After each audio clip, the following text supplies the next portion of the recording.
అందరికీ నమస్కారం అండి. ఈరోజు రవ్వ దోశ ఎలా తయారు చేయాలో చూద్దాం.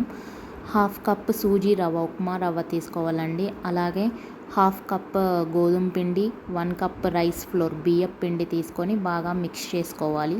ఇందులోనే రుచికి సరిపడ ఉప్పు వేసుకోవాలి. క్యారెట్ తురుము, అలాగే సన్నగా తరిగి పెట్టుకున్న ఉల్లిపాయ ముక్కలు వేసి ఈ 2 కప్స్, ఏ కప్పుతో అయితే మనం కొలుచుకున్నామో బియ్యపు పిండి అన్ని అదే కప్పుతోటి 2 కప్స్ ఆఫ్ వాటర్ వేసి ఫస్ట్ నీట్గా ఉండలు లేకుండా కలుపుకోవాలి. ఇలా బాగా కలుపుకున్న తరువాత ఇంకో 2 కప్స్ వాటర్ యాడ్ చేసుకోవాలి. అంటే 1 కప్కి 4 కప్స్ ఆఫ్ వాటర్ అనేది యాడ్ చేయాలి. ఇలా వాటర్ యాడ్ చేసిన తర్వాత మొత్తం అన్నీ బాగా మిక్స్ అయ్యేలాగా ఒక హాఫ్ అన్ అవర్ 20 మినిట్స్ వరకు పక్కన ఉంచాలి.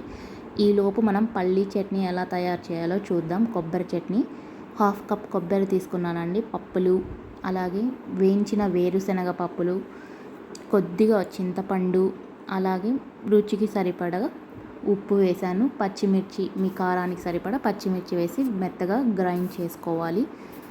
దాని తర్వాత పోపు పెట్టేసుకుంటే ఎంతో టేస్టీ పచ్చి కొబ్బరి చట్నీ రెడీ అండి.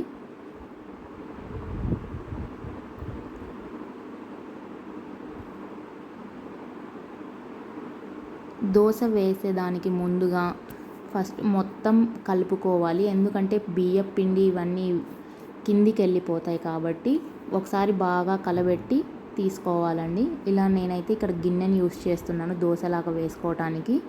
ఇలా వీడియోలో చూపించిన విధంగా దోశ వేసుకోండి. దాని చుట్టూరు ఆయిల్ వేయండి. ఆయిల్ వేసిన తర్వాత చుట్టూరు రెడ్ కలర్లోకి కాలిన తర్వాత మాత్రమే మనం ఈ దోశ అనేది పర్ఫెక్ట్గా వస్తుంది. చూడండి ఇక్కడ వీడియోలో చూపించిన విధంగా. ఇలా రెండు వైపులా బాగా కాల్చి తీసుకుంటే దోశ అనేది కరకరలాడుతూ ఉంటుంది. ఇందాక నేను గోధుమ పిండి తీసుకున్నానని చెప్పా కదండి, దాని బదులు మీరు మైదా అయినా వాడచ్చు.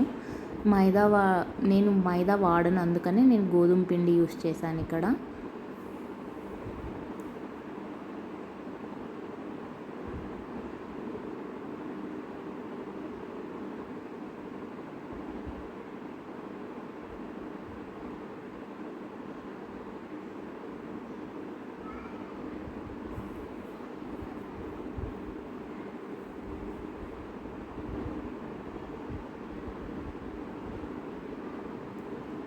అంతే అండి, ఎంతో రుచికరమైన కరకరలాడే crispy rava dosa ready. Thanks for watching.